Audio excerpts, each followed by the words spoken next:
Madam madam আমি একটু Canada যেতে চাই, দেখেন তো আমার পাসপোর্টটা একটু।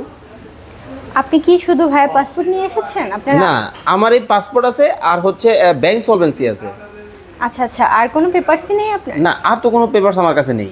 আচ্ছা আচ্ছা, কোনো সমস্যা নেই ভাইয়া। আপনার যদি আর কোনো পেপারস নাও থাকে সেক্ষেত্রে আদার্স যে পেপারসগুলো লাগবে সেগুলো হচ্ছে আমরা এখান থেকে সাপোর্ট দিব। আচ্ছা, কি কি পেপার লাগবে আর? সেক্ষেত্রে হচ্ছে আপনার ব্যাংক স্টেটমেন্ট, ট্যাক্স রিটার্ন, আর আপনি যদি জব করে থাকেন এনওসি, আর যদি আপনি বিজনেস করে থাকেন সেক্ষেত্রে হচ্ছে আপনার ট্রেড লাইসেন্স লাগবে।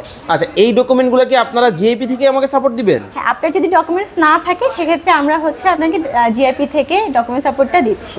ওকে ভিউয়ার্স, যারা আমেরিকা যেতে চান, কানাডা যেতে চান অথবা অস্ট্রেলিয়া যেতে চান, সেক্ষেত্রে কিন্তু দেখা যায় উন্নত বিশ্বে কিন্তু বিভিন্ন ধরনের ডকুমেন্ট নিয়ে আমরা টেনশন করি। আর কিন্তু আপনাকে টেনশন করতে হবে না, আপনি চাইলে কিন্তু জিআইপির মাধ্যমে খুব সহজেই এখন পৃথিবী ভ্রমণ করতে পারবেন। আর যারা এই ধরনের সমস্যা বা টেনশনে আছেন, আর কিন্তু আপনাকে চিন্তা করতে হবে না, বিদেশ ভ্রমণ এখন পানির মতো সহজ। আচ্ছা, তো বাংলাদেশের যে কোনো জায়গা থেকে আপনার কাছ থেকে এই সুবিধা পাবে? জি ভাই, যে কোনো জায়গা থেকে এই সুবিধা পাবে, সেক্ষেত্রে আমাদের অফিস ভিজিট করতে হবে। ওকে, তো যারা আমেরিকা, কানাডা বা পৃথিবীর উন্নত দেশগুলো ভ্রমণ করতে চান বা বিস্তারিত জানতে চান, ডকুমেন্ট নিয়ে টেনশন করতেছেন, বা যে কোনো ধরনের পরামর্শের জন্য কিন্তু আপনারা স্ক্রিনে যে নাম্বার দেখতে পাচ্ছেন এই নাম্বারে যোগাযোগ করে জানতে পারবেন কিভাবে আপনি কি করবেন।